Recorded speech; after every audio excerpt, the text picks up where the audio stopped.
Bismillahirrahmanirrahim. Assalamualaikum warahmatullahi wabarakatuh. Selamat pagi ya anak-anakku kelas 4. Gimana kabar kalian semua? Semoga kalian selalu diberikan kesehatan dan tetap dalam lindungan Allah Subhanahu wa taala. Alhamdulillah kita dapat bertemu lagi dalam pembelajaran hari ini, tema 6 subtema 2 dengan materi IPA. Sebelum pembelajaran dimulai, sebaiknya kita membaca doa terlebih dahulu. Bismillahirrahmanirrahim. Rabbi zidni ilma warzuqni fahma. Ya Allah ya Tuhanku, tambahkanlah ilmu bagiku dan berikanlah aku kepahaman. Amin amin ya robbal alamin. Selanjutnya kita masuk pada materi, yaitu materi tema 6 subtema 2 materi IPA atau ilmu pengetahuan alam. Kemarin kita sempat membahas tentang materi bahasa Indonesia di tema 2 ini, dan kita lanjut ke materi IPA. Yang pertama, seperti biasa, kita harus paham terlebih dahulu standar kompetensi atau SK-nya, di mana SK pada materi IPA tersebut yaitu mengetahui siklus hidup beberapa jenis makhluk hidup serta mengaitkan dengan upaya pelestarian. Kita membahas tentang makhluk hidup lagi, siklus makhluk hidup lagi. Terus yang kedua, KD atau kompetensi dasar, kita masuk pada KD 3.2. Membandingkan siklus hidup beberapa jenis makhluk hidup serta mengaitkan dengan upaya pelestarian. Materi yang kita bahas itu ada dua, yaitu membandingkan siklus makhluk hidup melalui pengamatan dan menjelaskan makhluk hidup bagi lingkungan sekitar. Yang pertama, kita bahas yang pertama terlebih dahulu, yaitu membandingkan siklus makhluk hidup. Membandingkan siklus makhluk hidup melalui pengamatan. Dilihat, mungkin teman-temanmu mungkin ada yang bercita-cita ingin menjadi dokter hewan, di mana dokter hewan itu dapat membantu mengobati hewan yang sedang sakit.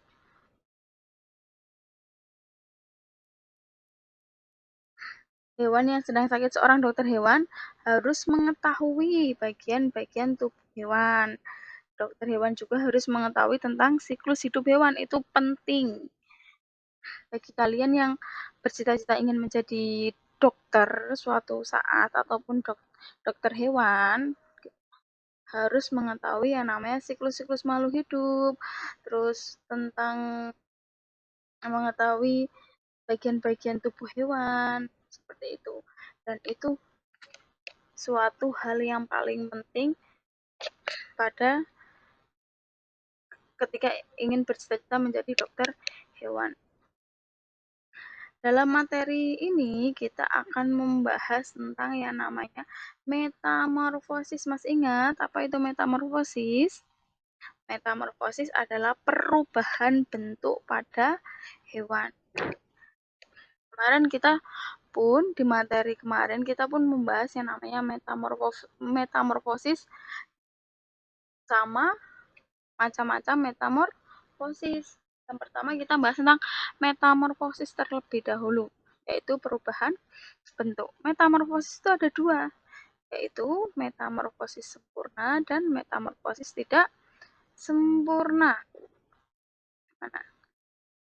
Metamorfosis itu ada dua, yaitu metamorfosis sempurna sama metamorfosis tidak sempurna. Metamorfosis sempurna adalah metamorfosis yang mengalami perubahan bentuk hewan saat lahir dengan bentuk tubuh dewasanya. Nah, untuk kalian agar mengetahui metamorfosis itu sempurna ataupun metamorfosis itu tidak sempurna, berarti kalian harus paham itu namanya siklus makhluk hidup. Dari lahir sampai dia dewasa itu ada perubahan enggak, perubahan bentuk enggak, perubahan bentuk tubuh enggak, apa dia mengalami metamorfosis enggak, metamorfosis sempurna ataupun metamorfosis tidak sempurna. Diingat, metamorfosis sempurna yaitu dia yang mengalami perubahan bentuk. Kalau metamorfosis tidak sempurna, dia tidak mengalami perubahan bentuk saat lahir hingga bentuk dewasanya. Tapi kalau metamorfosis sempurna, dia mengalami perubahan bentuk tubuh hewan saat lahir sampai bentuk tubuh dewasanya. Kalau metamorfosis tidak sempurna, dia tidak mengalami perubahan bentuk lahir hingga bentuk tubuh dewasanya. Contohnya, misal, nih, apa ini? Sapi. Sapi itu dia tergolong metamorfosis sempurna atau tidak sempurna?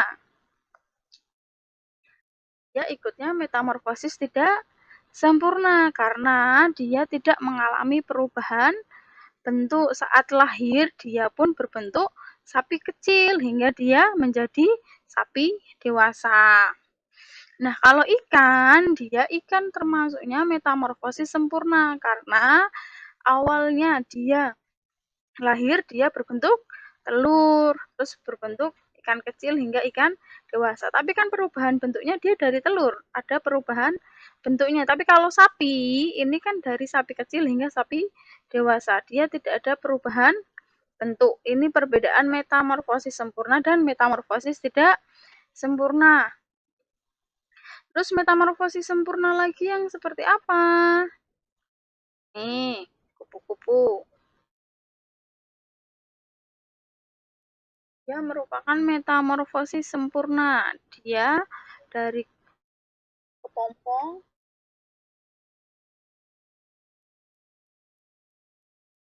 ulat, dan menjadi kupu-kupu. Ini termasuk metamorfosis sempurna dan metamorfosis tidak sempurna. Ini salah satu contoh yang Bu Ana sebutkan. Mungkin banyak banget, banyak di lingkungan sekitar kalian itu yang kalian ketahui tentang siklus makhluk hidup yang tidak ada dalam contoh ini. Mungkin seperti nimfa, nyamuk, terus kecoa, terus belalang, dan lain sebagainya. Terus ayam, bebek, itu kan masih banyak lagi. Kalian, apa namanya, harus mengetahui siklus-siklus makhluk hidup tersebut. Terus yang kedua, yaitu, apa ini? Menjelaskan manfaat makhluk hidup bagi lingkungan sekitar. Hewan dan tumbuhan itu termasuk jenis-jenis sumber daya alam. Sumber daya alam itu singkatan dari SDA. Kalau disingkat menjadi SDA, sumber daya alam. Karena hewan dan tumbuhan memiliki banyak manfaat bagi kehidupan manusia dalam bentuk bahan makanan, bahan pakaian, peralatan rumah, maupun sebagai bahan baku produk kesehatan. Misal contohnya tumbuhan.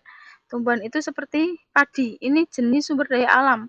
Jenis sumber daya alam kan tumbuhan sama hewan. Bu Ana hanya memberikan beberapa contoh. Misalnya padi. Padi manfaatnya buat apa? Bahan makanan pokok orang Indonesia. Kalau nggak makan nasi, kalau padi itu kan apa namanya? Padi terlebih dahulu terus menjadi nasi. Nah, menjadi beras terus menjadi nasi. Maaf diralat ya, padi terus beras terus kita masak menjadi nasi. Nah, di sana kita manfaatnya sebagai bahan makanan pokok. Orang Indonesia itu nggak bisa kalau nggak makan nasi katanya. Orang Indonesia itu kalau nggak makan nasi nggak kenyang. Terus yang kedua kapas. Kapas itu bahan pembuatan kain katun. Terus jati, bahan bangunan dan perabotan. Mungkin kalian lihat di sekeliling kalian itu mungkin ada rumah yang yang menggunakan bahan kayu jati. Nah, itu kan sebagai bahan bangunan terus perabotan. Kalau zaman nggak jati sih, mungkin kalian tanya sama ibu kalian tuh ada cowek atau mutu itu menggunakan kayu. Nah, itu sebagai manfaatnya itu perabotannya seperti kayak mutu, cowek. Terus zaman dulu itu ada sandal menggunakan kayu ada. Kalian tanya tuh sama orang tua kalian. Ya kan itu apa namanya? Peralatan zaman dahulu. Kalau sekarang mah udah modern. sendal siwalo wis ora laku sekarang kan menggunakannya. Zaman dulu kita itu menggunakan kayu jati itu sebagai bahan perabotan ataupun bahan bangunan. Itu contohnya misal yang biasa zaman dahulu orang dulu digunakan itu kayak sendal. Sendal itu ada yang sendal yang menggunakan kayu. Seperti contohnya, misal kalian kan pasti sering tuh nonton Upin Ipin. Nah, di cerita Upin Ipin itu kan ada waktu ketika Opa kehilangan sandal. Sandal salah satunya itu kan hanya di sungai. Itu kan sandalnya terbuat dari kayu kan. Langsung dibuat sama Ato. Upin Ipin minta bantuan Ato untuk membuat sandal berbahan dari kayu.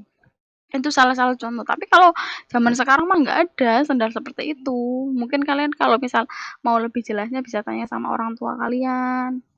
Mereka masih berada pada masa zaman dahulu. Bu Ana juga pun masih merasakan dulu waktu kecil itu ada pernah memakai sendal untuk menggunakan bahan kayu. Terus yang hewan yaitu ini jenis sumber daya alam tumbuhan. Terus jenis sumber daya alam tumbuhan apalagi yang bisa dibuat untuk apa ini ya? Nih, produk kesehatan atau produk kecantikan. Itu kan seperti buah naga. Buah naga itu pun bisa itu dibuat lipstik. Cara prosesnya Bu Ana belum begitu tahu, tapi Bu Ana pernah lihat di YouTube itu mbak-mbaknya itu menggunakan buah naga untuk sebagai bahan pembuatan lipstik. Kalau buah naga kalau misalnya kena tangan kita kan itu merah kan. Nah, itu sebagai bahan pewarna juga bisa, bahan pewarna makanan. Terus daun pandan kan bisa kan buat pewarna makanan. Terus apalagi anggur. Nah, anggur kan warnanya kan ungu, bisa buat sebagai bahan pewarna makanan. Nah, terus jenis sumber daya alam hewan apa di sini contohnya? Jenis sumber daya alam hewan itu contohnya seperti ikan. Ikan sebagai bahan makanan. Nah, orang tua kalian kan mungkin sering masak ikan untuk lauk pauk. Nah, itu kan sebagai bahan makanan kita untuk mengisi perut saat lapar. Terus domba itu sebagai bahan makanan dan bulunya untuk bahan pakaian. Domba itu kan dagingnya bisa kita makan. Nah, bulunya itu bisa dijual sebagai bahan pakaian. Contohnya seperti ini. Nah, ini salah satu jaket yang terbuat dari bulu domba. Kalau di Indonesia itu jarang yang pakai bahan bulu domba. Kenapa? Soalnya kan itu buat ketika musim dingin. Nah, kita kan biasanya berada pada musim panas sama musim hujan. Kalau musim hujan pun nggak dingin-dingin amat karena kita kan berada di daratan rendah, kecuali kita hidup di daratan yang tinggi. Kita memakai jaket yang tebal-tebal. Kalau daratan rendah kan dinginnya hanya sebatas dingin, nggak dingin banget. Tapi kalau di daratan tinggi, kalau kalian sering main mungkin di Dieng ataupun di Paraan ataupun di Wonosobo ataupun di daerah Tegal itu dinginnya ya Allah. Kalian main ke sana biar banyak pengalaman. Kapan-kapan kalau libur ajak orang tua main ke sana. Terus yang ketiga, kerbau, bahan makanan dan tenaganya untuk membajak sawah. Nah, kerbau pun sebagai bahan makanan dan tenaganya hewan kerbau tersebut bisa untuk membajak sawah. Kalau zaman sekarang itu membajak sawah, kalau mungkin orang tua kalian yang suka menanam padi, itu kan biasanya kan sawahnya dibajak dulu sebelum ditanami padi. Nah, tapi kalau zaman sekarang tuh jarang orang membajak sawah. Orang bajak sawah menggunakan kerbau itu jarang. Kalau bajak sawahnya sekarang tuh udah ada serba alat-alat modern semuanya. Kalian pun sekarang nggak ada kan kalian merasakan nulis surat sama teman kalian, ayo nongkrong bareng paling megangnya HP terus. Zaman dulu nggak ada itu, pasti kita kalau misal kumpul, kalau dulu anak kecil itu kumpul pasti main, nggak ada tuh HP-an, nggak ada. Tapi sekarang kan zaman udah modern, semua terhipnotis oleh dunia media sosial, dunia maya. Seperti kita sekarang pun, corona COVID.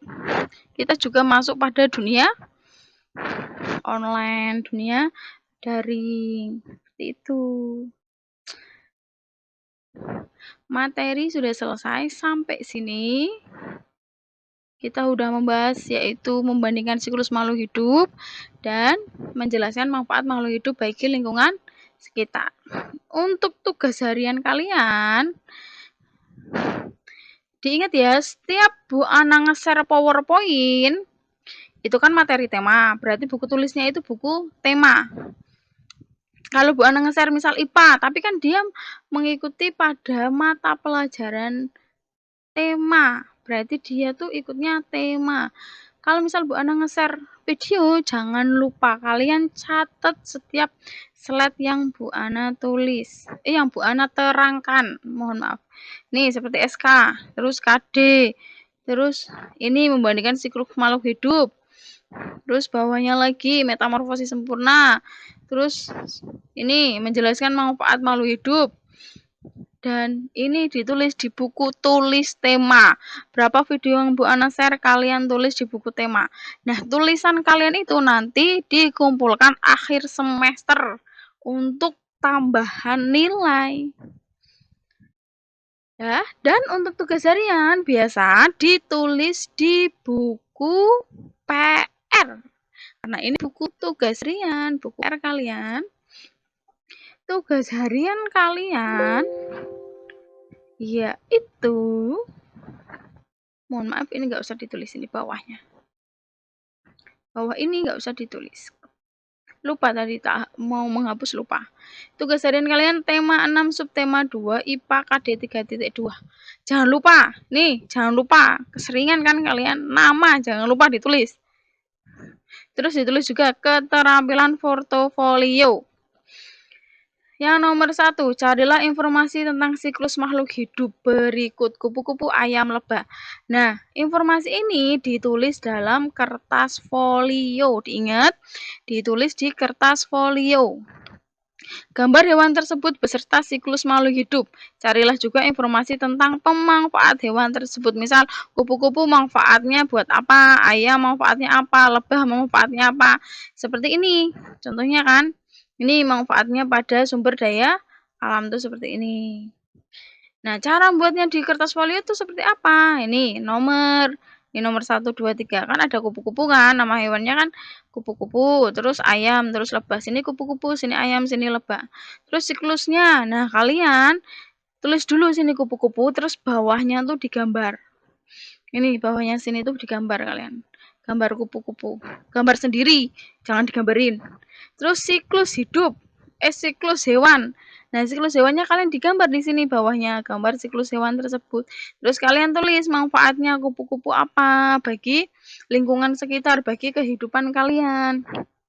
Terus yang kedua ayam. Kan sama, digambar. Bawahnya sini kalian gambar ayam, bentuk ayam. Terus lebah. Terus sama bawahnya sini ditulis, digambar hewan lebah. Terus siklus makhluk hidupnya juga digambar. Ini siklus makhluk hidupnya digambar. Pemanfaatnya ditulis. Berarti kalian nulis ini dulu di kertas folio kan, ditulis semua. Setelah itu kalian buat tabel ini. Mengerti? Kalau misal kalian belum paham, bisa ditanyakan sama Bu Ana secara via pribadi ataupun via grup. Tapi kalau bisa grup, biar yang lain misal ada pertanyaan kan, misal ingin tanya, memiliki pertanyaan yang sama kan, jadi hanya satu orang yang tanya, nggak tanya terus. Nah, sebelum Bu Ana tutup,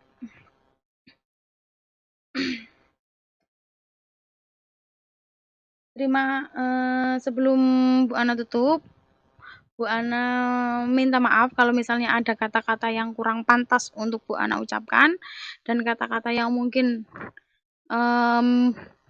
menyakiti hati kalian, mungkin menyinggung perasaan kalian. Bu Ana minta maaf. Bu Ana tutup untuk pembelajaran hari ini. Terima kasih. Assalamualaikum warahmatullahi wabarakatuh. Ini ada video pendek yang bisa kalian tonton sebentar. Anda tutup ya. Assalamualaikum warahmatullahi wabarakatuh.